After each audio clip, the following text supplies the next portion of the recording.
Hi, TK Cubs. I am going to read Giraffes Can't Dance. And this story has rhymes all through it. So I want you to listen for all the different words that rhyme while I read Giraffes Can't Dance.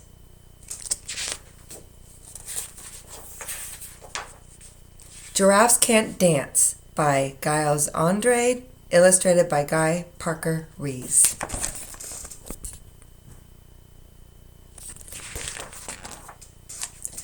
Gerald was a tall giraffe whose neck was long and slim, but his knees were awfully crooked and his legs were rather thin.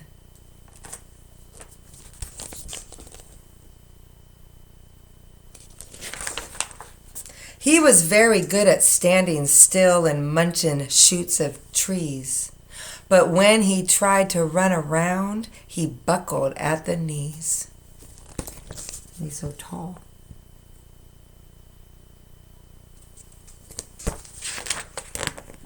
Now, every year in Africa, they hold the jungle dance, where every single animal turns up to skip and prance.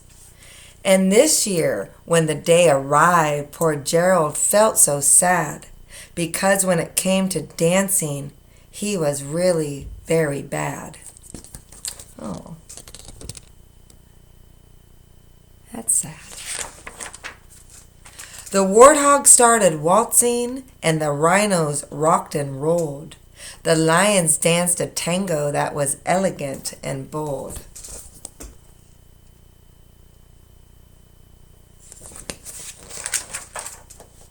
The chimps all did a cha-cha with a very Latin feel, and 8 baboons then teamed up for a splendid cottage reel.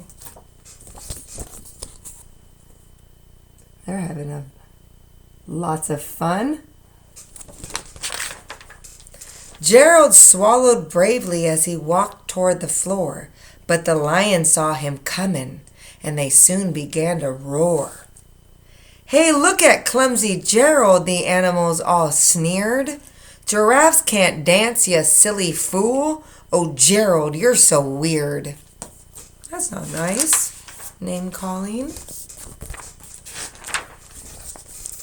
Poor Gerald. Gerald simply froze up. He was rooted to the spot. "They're right," he thought. "I'm useless. Oh, I feel like such a clot." So he crept off from the dance floor and he started walking home. He'd never felt so sad before, so sad and so alone. Oh. Then he found a little clearing and he looked up at the sky. "The moon can be so beautiful," he whispered with a sigh. "Excuse me," coughed a cricket who'd seen Gerald earlier on, "but sometimes when you're different, you just need a different song." That's right. Ooh, the song of the cricket. So imagine that the lovely moon is playing just for you. Everything makes music if you really want it to. He hears it. He hears the beat of the night. With that, the cricket smiled and picked up his violin. Then Gerald felt his body do that most amazing thing. His hooves had started shuffling, making circles on the ground. His neck was gently swaying, and his tail was swishing round. Look at the little tiny violin. So crickets really make their music by rubbing their back legs together. The sound of the cricket, that's how they make that sound, if you've ever heard a cricket. He threw his arms out sideways and he swung them everywhere. Then he did a backward somersault and leapt up in the air.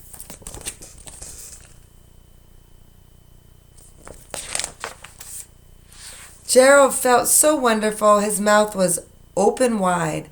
"I am dancing, yes, I'm dancing, Gerald cried.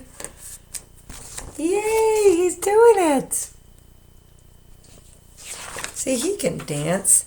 Then one by one each animal who'd been there at the dance arrived while Gerald boogied on and watched him quite entranced.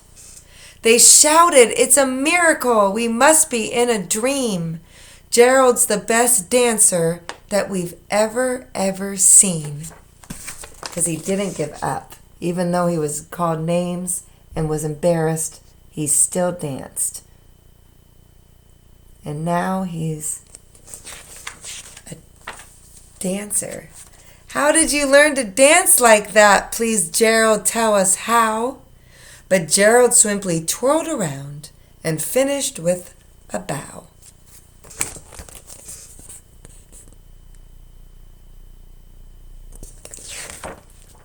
Then he raised his head and looked up at the moon and stars above. "We all can dance," he said, "when we find music that we love."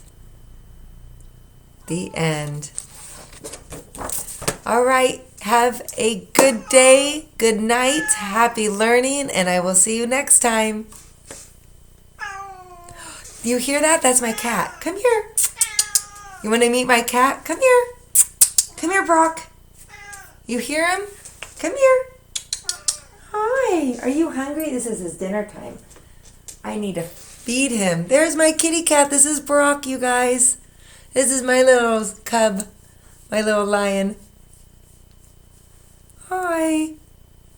All right, you guys. Bye.